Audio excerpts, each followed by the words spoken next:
If you want to catch more fish, one of the best ways to do it is by learning about what fish eat. And since aquatic insects form the backbone of a trout's diet, that means we get to learn all about these little critters.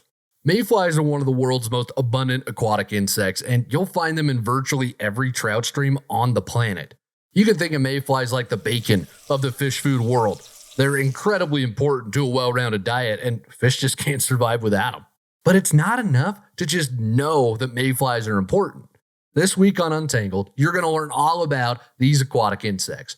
From their life cycle, to their behavior, to my favorite mayfly patterns, you're going to leave this show armed with all the knowledge you need to go out and catch a ton of trout on mayflies.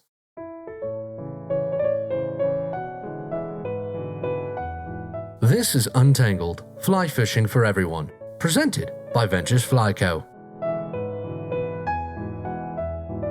Today on Untangled, we're going to learn all about the 3,000 species of mayflies belonging to the order Ephemeroptera.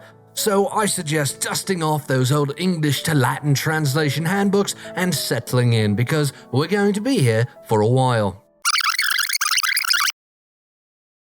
See, that's what people usually expect from a podcast like this. We're talking about our mayflies. We're going to give you all sorts of dry information without any context, and you're going to be bored to tears 2 minutes in. But since this is Untangled and I am your host, Spencer Durant, we're going to shake things up a little bit, and hopefully I'll be able to make this stuff interesting for you, because understanding all of this information about mayflies, it really will make you a better angler, because fish eat bugs. So if you understand the bugs, then you understand the fish's prey.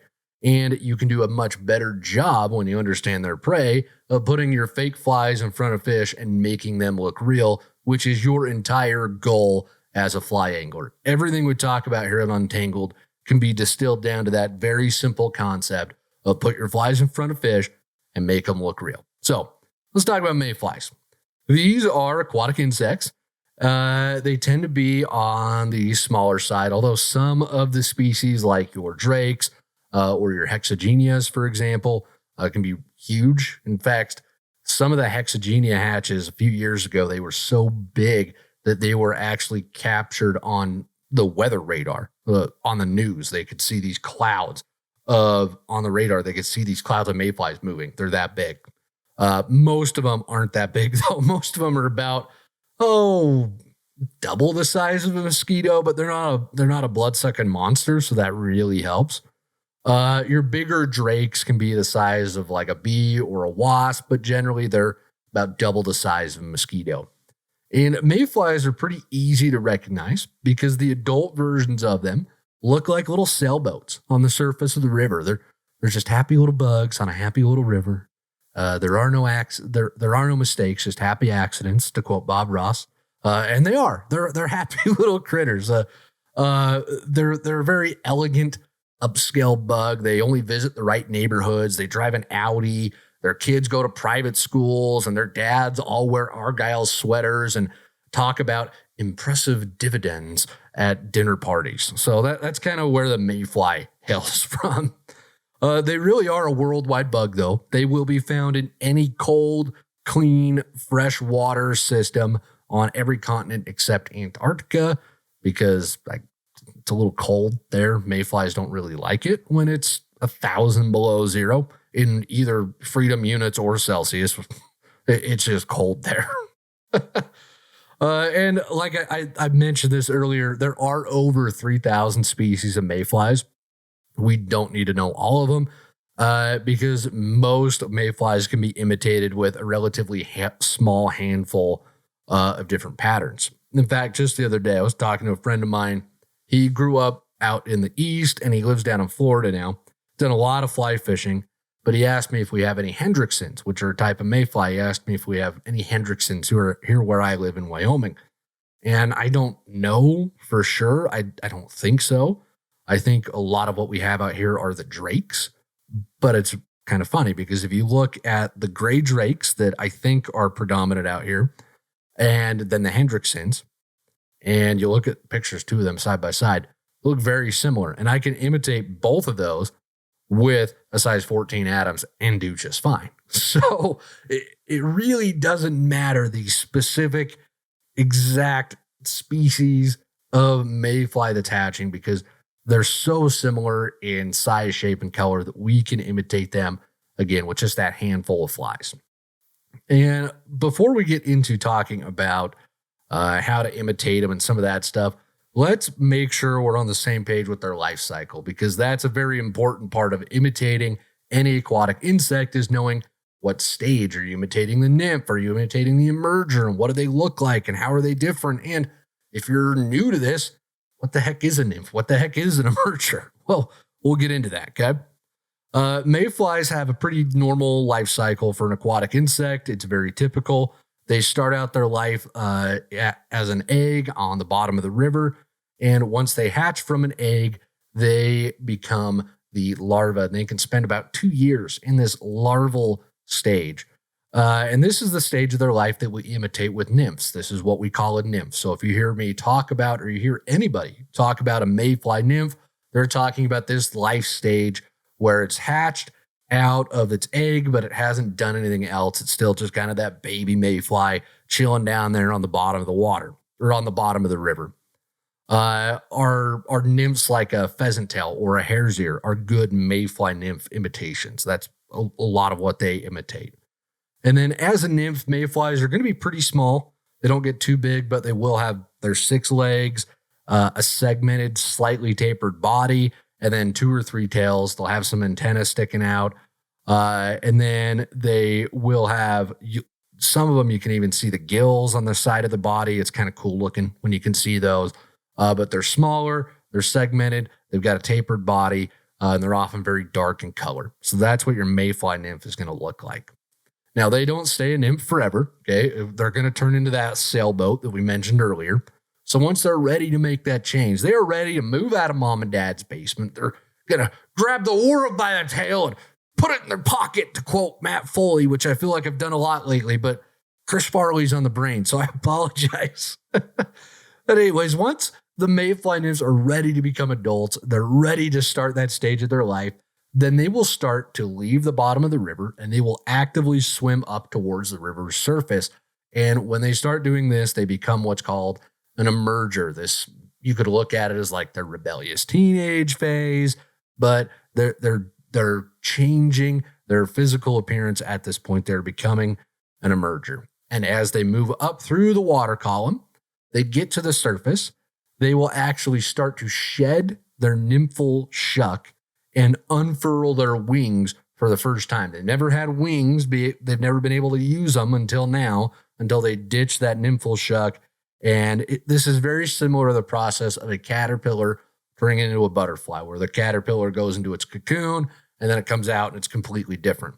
Very similar, although it's a much quicker process here with mayflies. Okay, they're going to shed that cocoon, if you will. You can think of the nymphal shuck as a cocoon, and then boom, bust those wings out. And as they're getting their wings out and getting out of that nymphal shuck, these emerging mayflies, they can't really do much else. And they get stuck in the surface film of the water.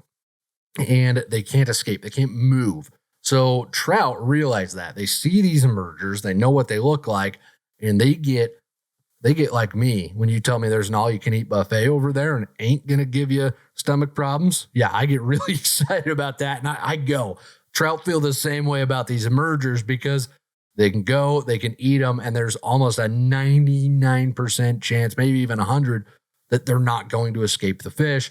So it's the closest thing to a sure bet for food that fish can get. So they love to snack on these emergers because they're so vulnerable. It's just a very easy meal for them to eat. Now, if they don't get eaten, the mayflies, after they finish emerging, they will sit on the water. They've got to let their wings dry out before they can actually use them to fly away. And this is when they look like that little sailboat we mentioned earlier. They've got those tall, beautiful, upright wings, those long, slender tails. They're just chilling, like they got no cares in the world, because they don't, because they're a bug. They don't have to worry about anything. Sounds kind of nice, actually. But once their wings are dry, the mayflies will fly away and they'll head off to hang out somewhere while their reproductive organs finish forming, because they're not completely done when they turn into this, into that winged adult, which we commonly refer to that stage as the dun. So if you hear someone or if you hear me talking about, yeah, throw your mayfly dun out there, it's that adult version we imitate with like our parachute blue-winged olives, a parachute Adams, a regular blue-winged olive. That's what we're imitating. It's that dun stage. Now, as they go and they wait for their reproductive organs to finish forming, they actually go through a second molting at this point, and then they fly back to the river and they mate in the air above the water. And that's when you'll see a lot of these mayflies trying to glide through the air all gracefully with each other. They're doing like their little mating dance. And then once they're done, they will fall down to the water. The females lay the eggs, and they usually spin a little bit as they fall back down to the water, which is where we get the term spinner fall, because those adults that have mated, they're spinners now, and they start spinning down to the water. And this spinner, or you might hear it called the spent wing stage, is the last stage of their life cycle, where they've mated, they've laid their eggs, and now they just lay back on the water and die. So it's interesting because that whole mating and dying portion of their life takes 2 days at the most, but they can spend 2 years as a nymph, which is really interesting. It's such a short adult lifespan, but that's just how it works if you're a mayfly. So that's their life cycle, and most mayflies are going to follow that very similarly. There might be some differences, but that's what generally happens for your mayflies. Now, again, there's 3,000 species of mayflies, so which ones do we need to know about as fly anglers? Which ones are actually important? Well, when you get down to it, here in the States, at any rate, it's pretty simple. Your blue-winged olives are a group of mayflies that are going to hatch in the early spring and then again in the early fall. These are all going to be small. We're talking sizes 16 down to 20 in a lot of places, and they all have olive bodies with blue or gray wings, which is where they get the name from, the blue-winged olive mayfly. And they can be a lot of different species, but we group them under the blue-winged olive name for simplicity's sake. And this is where the 3,000 species really comes into play, because the blue-winged olives here on my local rivers are almost very likely a completely different species than the blue-winged olives down in Utah, where Alex and the rest of VFC lives and fishes, just because there's difference in geography and whatnot, and mine hatch a little bit earlier than the ones down in Utah. They're probably a different species, but we call them both blue-winged olives because they share those same physical traits.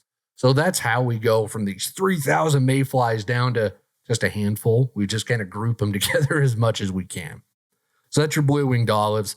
And then in some places, you'll get a Hendrickson hatch in the similar time frame with the blue-winged olives. Hendricksons can be a little bit bigger than your BWOs. They're generally brown in appearance. Your March Browns are also going to come off in that time frame from about April into May. And they're a brown mayfly that's generally pretty big. They're one of the bigger mayflies that you'll get. And then your blue-winged olive hatches taper off as things start to warm up, and that's when your drakes come out. Your green, your gray, and your brown drakes, they will be on the menu the first part of summer, and then they'll give way to your pale morning duns, which are a yellow mayfly. That's about a size 14. And then you'll have a mix of drakes and PMDs throughout the summer, depending on where you're fishing, where you live. And then they'll give way to BWOs again once the fall rolls around. And that's also when you will get your tricos, which is the smallest mayfly. They will hatch in that late fall period as well. Now, this sounds like a ton to keep track of. Like, it's way too much. Remember what I said earlier. They're very easy. Mayflies are very easy to imitate with just a few patterns. So as long as you know what a mayfly looks like, you can pick a mayfly imitation out of your fly box, and you are going to do just fine during these hatches, I promise. We've also got a free ebook on aquatic insects that includes all of this information I've talked about, and I'll link that in the show notes for you if you want to give it a look.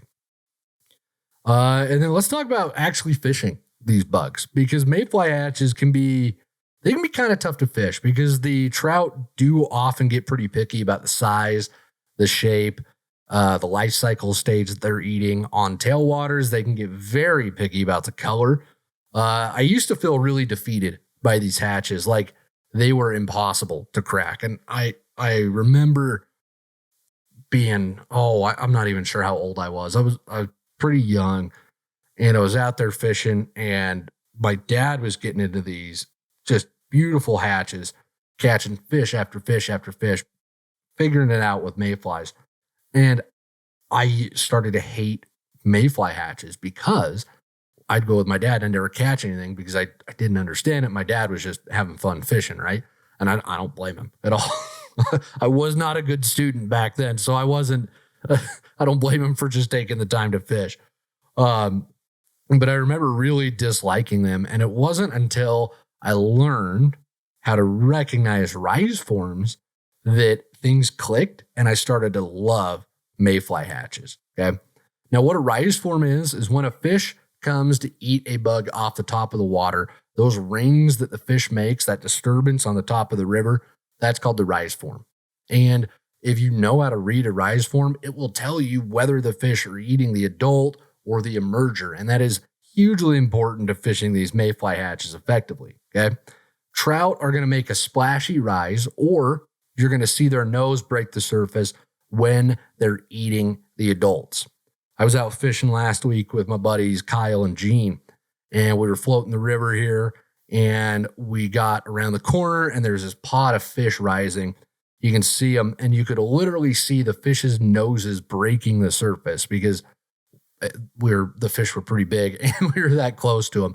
But you could see their little noses just coming up and breaking the surface as they rose.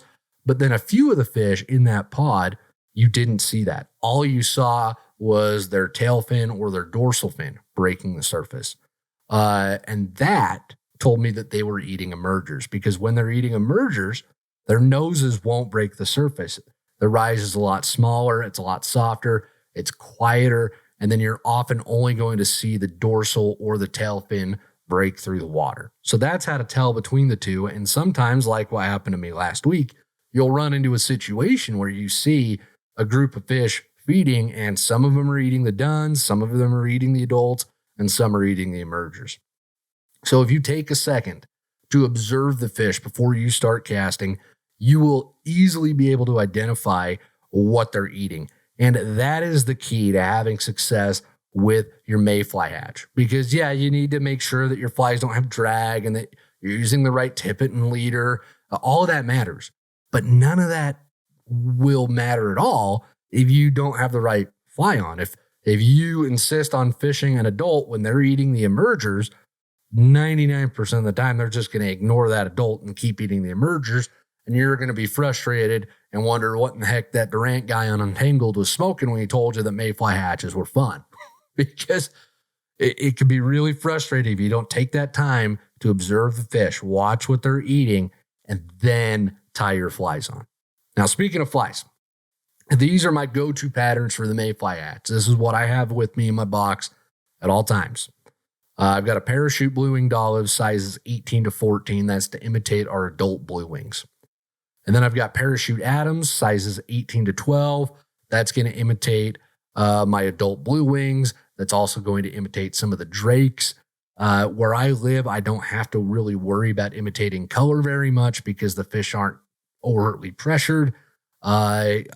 Sometimes if I get a real wild hair, I'll tie an actual brown drake or an actual green drake. But a lot of the times I can just get away with a large Adams that matches the size of the drakes and do just fine. It might be different where you live. You might need some of those more specific patterns in there. And you'll learn that by spending time on the water and talking to folks out on the water and whatnot. Then next thing I've got a sparkle dun, arguably the greatest fly ever made, sizes 18 to 20. And that's to imitate my emerging mayflies. It's probably my favorite mayfly emerger pattern. I absolutely love it. The next thing I've got is a last chance cripple, sizes 16 to 18, to imitate crippled adults.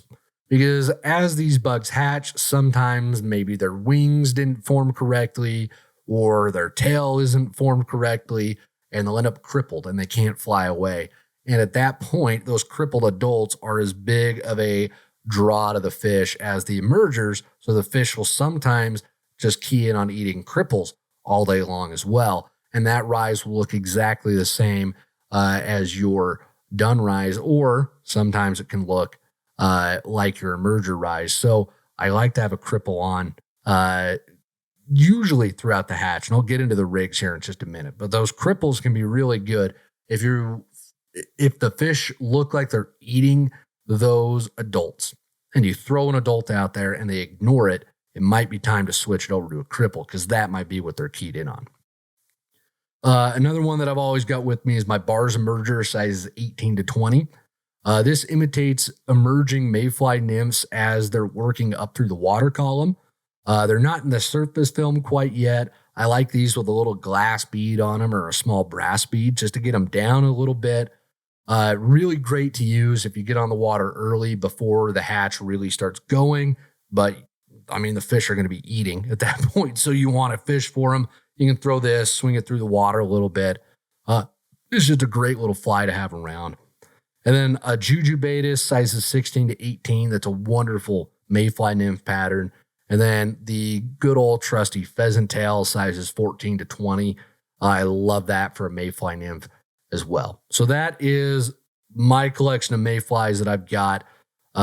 You could add a ton more to the selection of mayflies, but these are what form the backbone of my box. Sometimes I'll make adjustments based on where I'm fishing, but this will work on a lot of waters.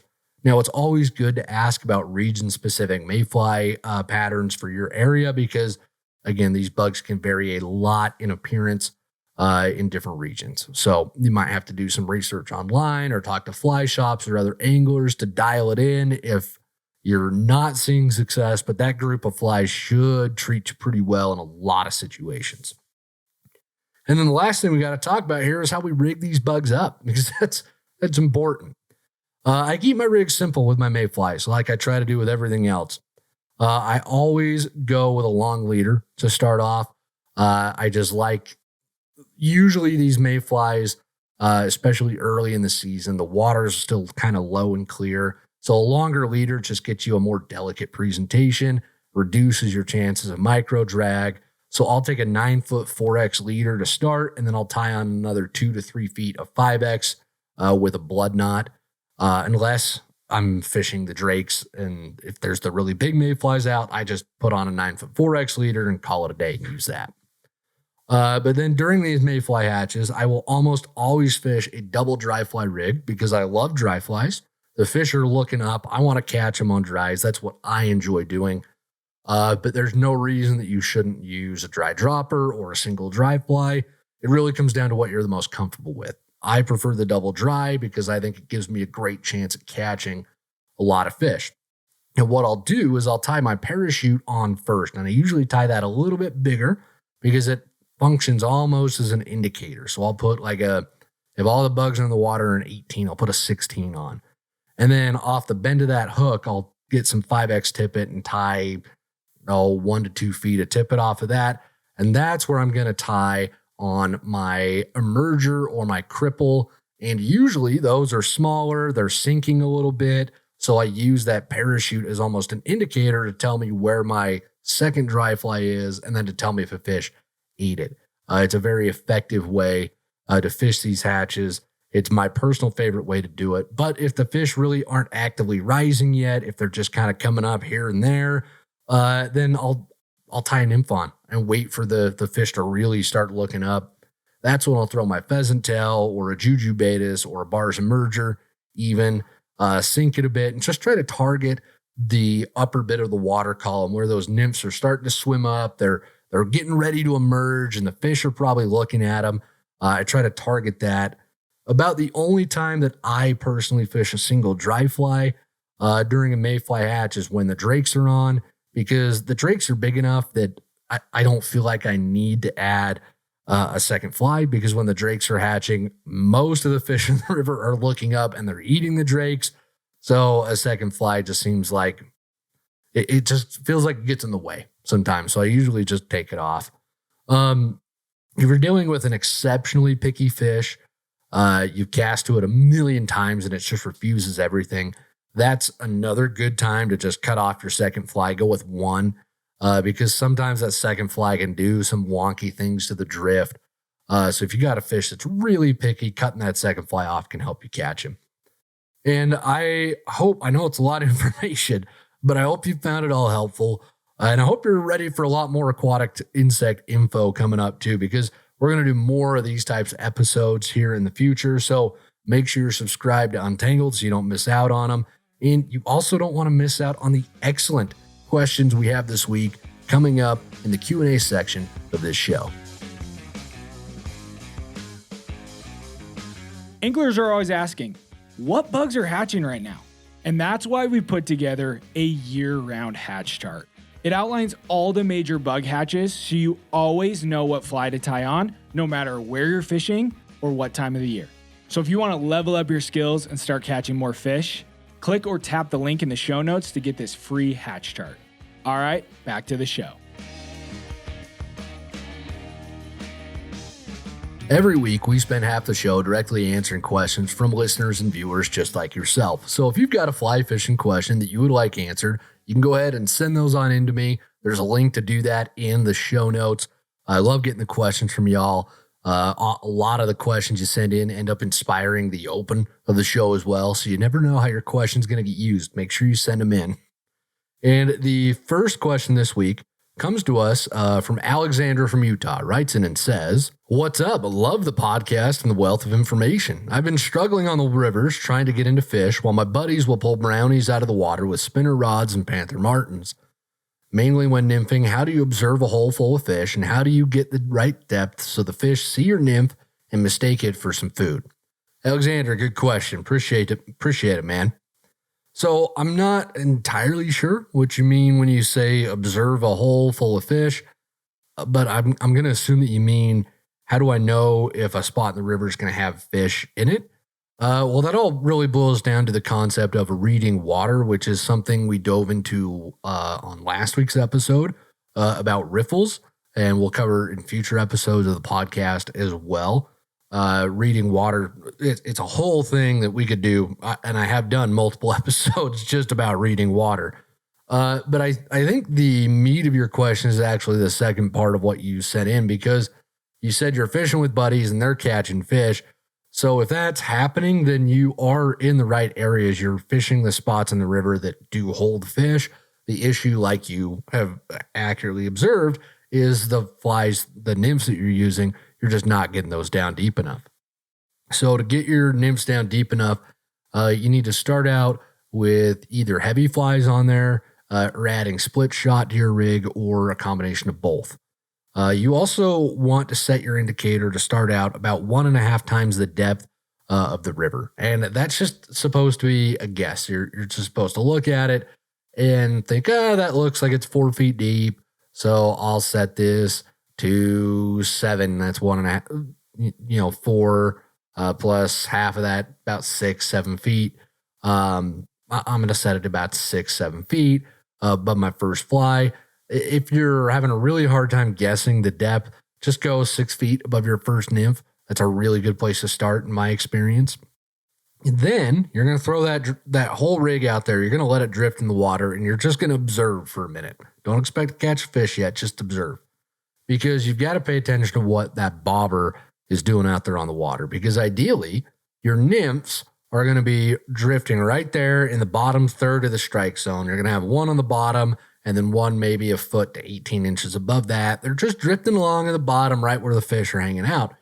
And if your flies are down that deep, that means probably every 5 to 6 casts or so, you are going to be hanging up on the bottom. You're going to snag a rock or some moss or a stick or whatever it is. And those occasional snags every 5 or 6 drifts, that tells you that your flies are right in the strike zone. That's where they need to be.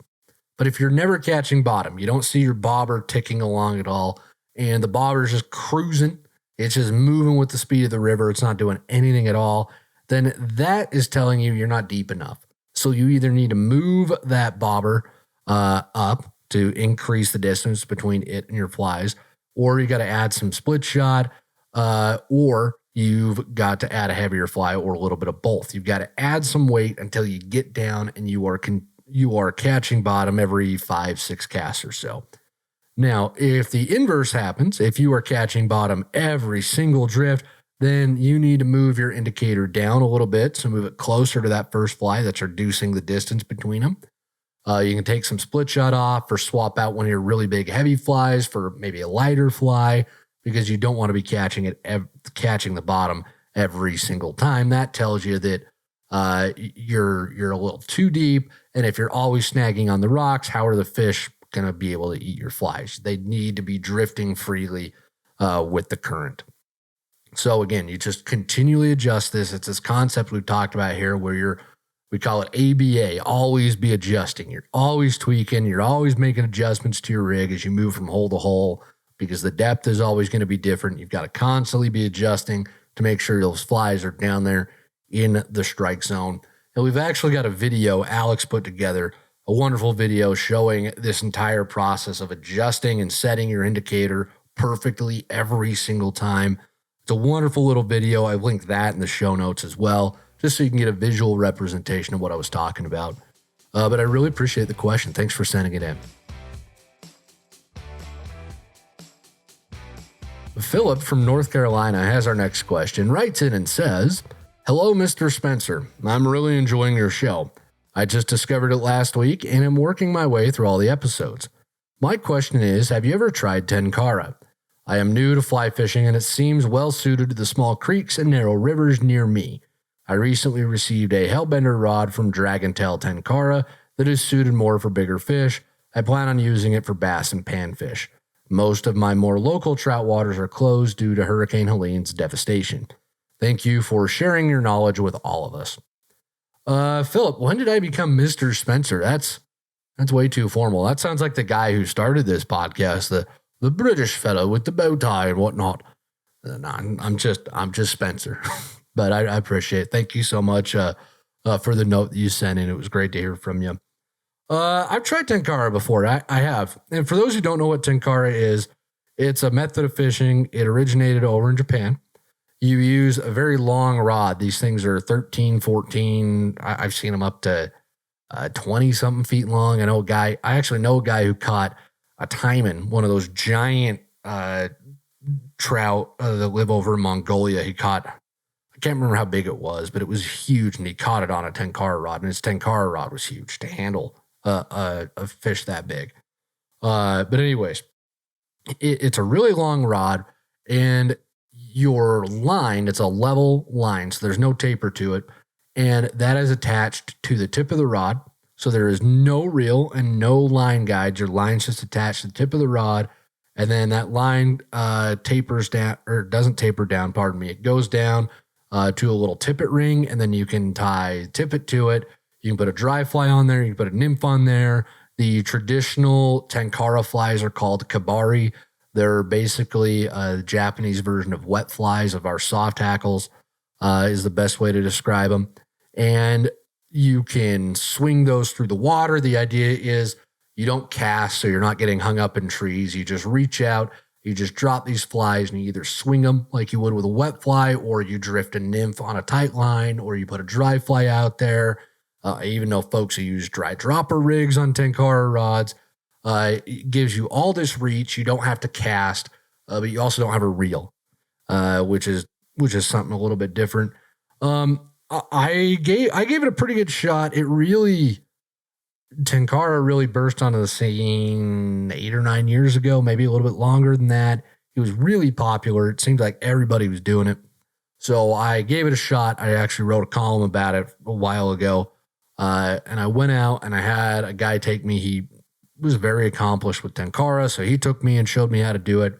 We actually did it out on the Lower Provo, which was actually really fun because everybody else is chucking nymphs, and then we've got these big Tenkara poles, and we're out there playing with it. So that was cool. But we did it. I did it there with him for a couple of nights, and then I did it on my own for a little bit. I was able to catch fish with it. There's nothing wrong with it. It's just not my preferred way to fish. I just don't enjoy it. It's not how I like to fish. I know some guys who just get into it. That's the only thing they fish, and they really just do some work on small streams with these Tenkara poles. I certainly recommend giving it a try. If it sounds interesting to you, try it. I'm never going to tell you to not to.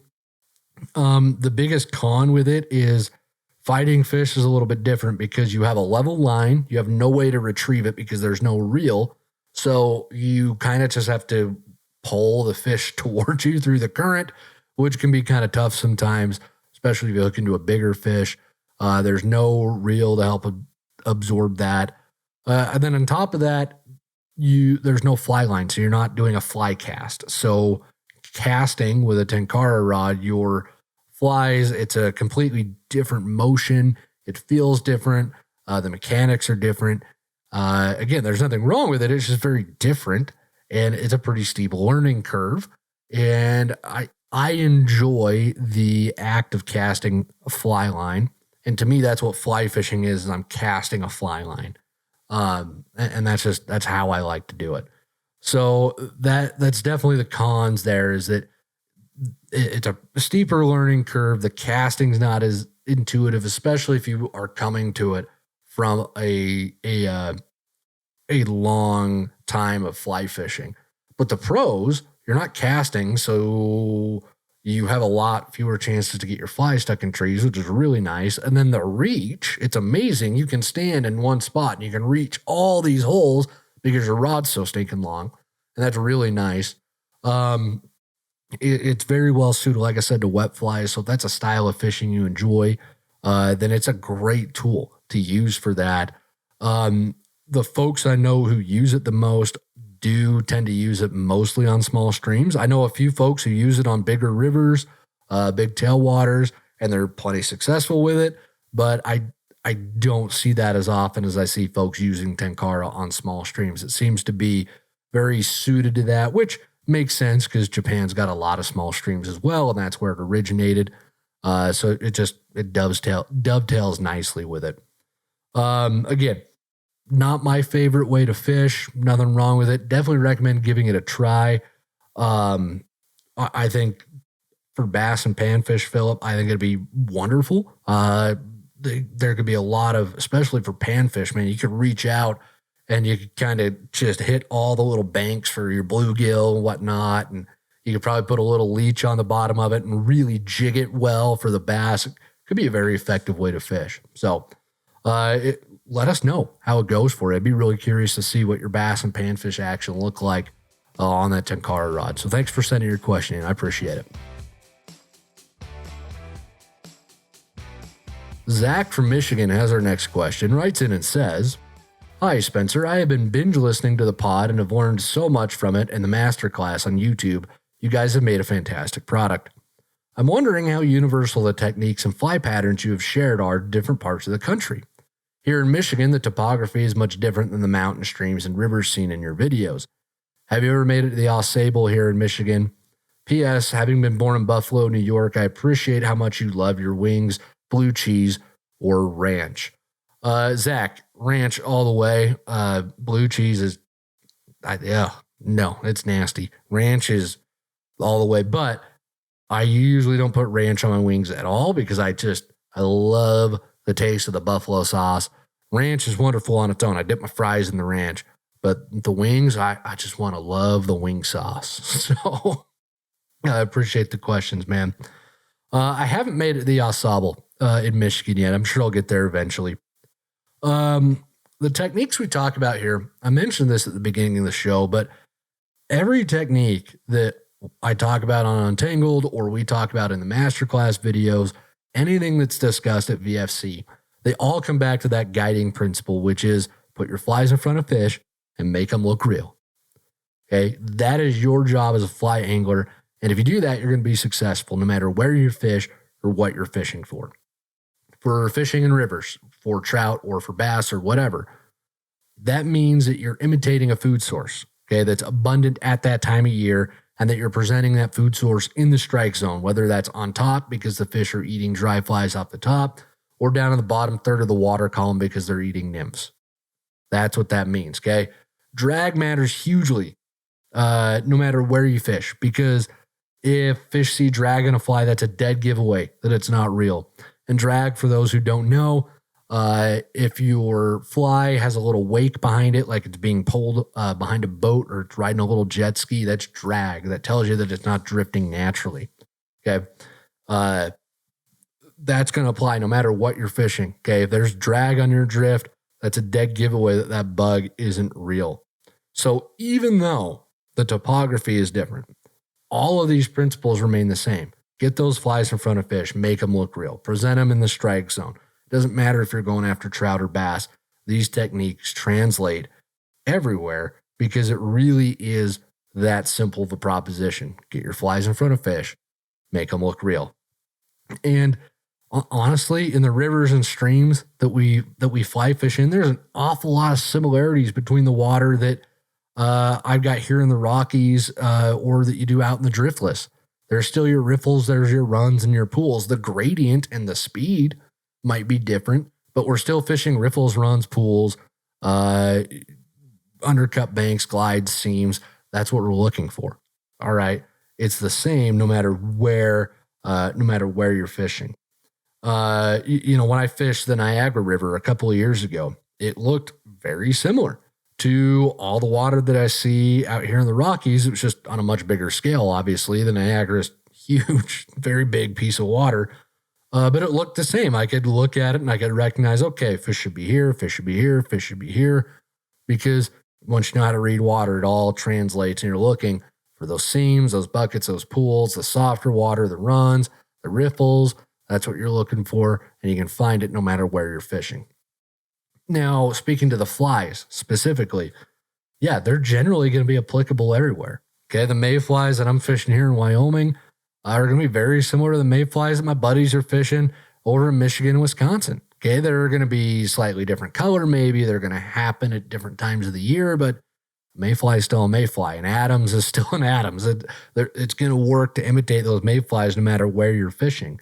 There might be a common twist on a bug, but by and large, all of our trout streams are full of the same insects. Our midges, our mayflies, our caddis, our stoneflies, our sowbugs, our scuds, our worms. That's what feeds the trout in the trout streams. So that's what we use to imitate them no matter where we're fishing. So yeah, our flies are going to work, not just our flies adventures, but all the flies I talk about. They're going to work. They're going to work in a lot of places. And a lot of these flies that I love so much were developed back east. So, and then they've applied to the West as we've come out here and started fly fishing out in the West. And then, really just to drive this point home a little bit more, I've fished spring creeks up in the Alaskan tundra.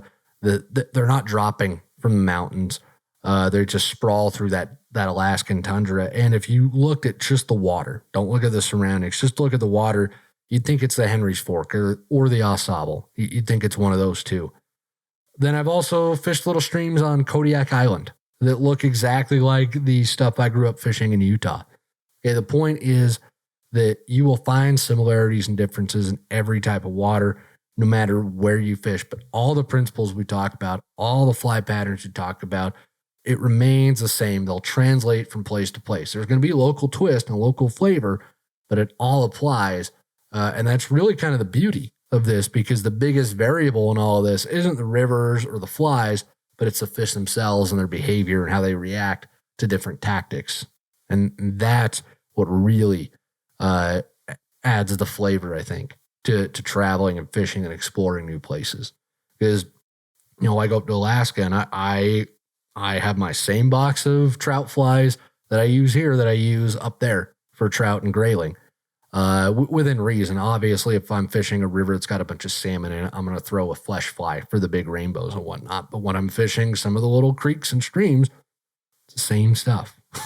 I got into a brown drake hatch in Alaska last year, and it was one of the best brown drake hatches I've ever fished. It was way later than we get brown drakes down here in the lower 48, but it was still a brown drake. It just really drove that point home of that biggest variable is the fish themselves. So I really appreciate that question. Thanks for sending it in. And with that, folks, that wraps up the Q&A section of the show, but don't go anywhere because the Live Real Life moment is next.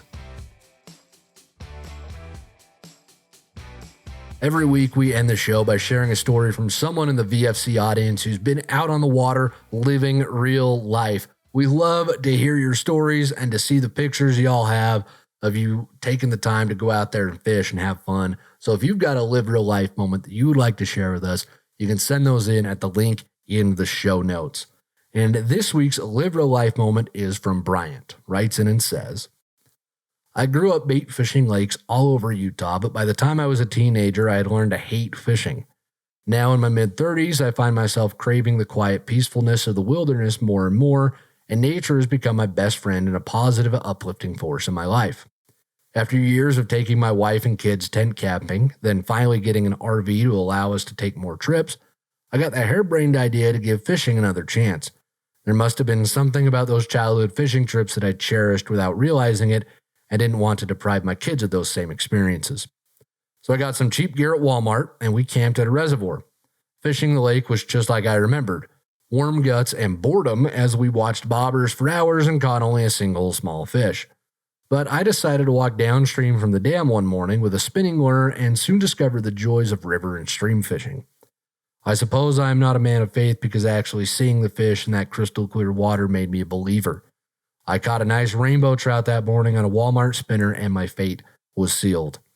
Fast forward a year and I have somehow become a beginner fly fisherman. Your masterclass videos have become a gold mine of information, of knowledge. I have so much to learn, but your podcast and other content, along with the many other beginner-friendly creators out there, are making it possible for me to connect with the natural world in a way that I never thought possible, even after taking up birding. I know it's silly, but catching my first fish on a fly rod last weekend, despite it being a fingerling, was one of the highlights of my year so far. The fact that it was such a pathetic fish only makes it funnier and more memorable. Seriously, I don't even know how it fit the fly in its mouth. Anyway, thanks for doing what you do and being there for us beginners to lean on. Tight lines. Well, Bryant, thank you for the story. I love it. That's a really unique way to come to the sport. I don't know that we see a lot of people give fishing a second chance like that. So that's really cool that you did, and I'm really stoked that you did, because now you get to have these experiences and you shared that with us, and who knows, maybe that'll inspire somebody else to go give fishing another chance too. So that's a great story. It's a great reminder of why we do this. Thank you so much for sharing that with us, man. I appreciate it. And with that, folks, we're going to wrap things up. Thank you for listening to the show with us this week. I really appreciate it. If you could, please take a second to rate and subscribe to the show wherever you're listening to it.